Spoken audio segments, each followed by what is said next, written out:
Jake LaMotta, right, fighting Robert Villemain in 1949. Hank Olin, New York Daily News, via Getty Images. Francis's face was misshapen from having absorbed too many blows in the boxing ring, but, he proudly said, "I could take it. They all bust their hands on me," he said. "They couldn't hurt me." Francis wasn't real. Or maybe he was.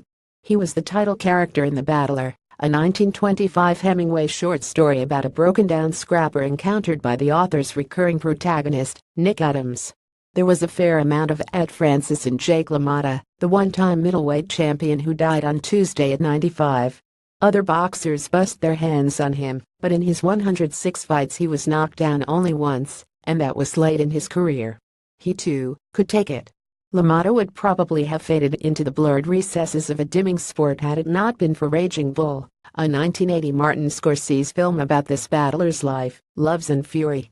The movie is considered among the best by many cinephiles. The American Film Institute ranked it number 4 on its list of the 100 greatest of all time, behind Citizen Kane, The Godfather and Casablanca. Heady company indeed. And though the screenplay was hardly a flattering portrait of him, LaMotta said, "That's the way it was." The death of a well-known fighter of yore is also a time to be reminded of boxing's steep decline in the United States, to the point of near irrelevance. When the Gallup poll asked Americans in 2013 for their favorite sport to watch, a mere 1% cited boxing, the same share as those who preferred fishing or figure skating. Football was overwhelmingly number 1. Time was when almost all Americans, even ones who hated the fight game, could instantly name the heavyweight champ.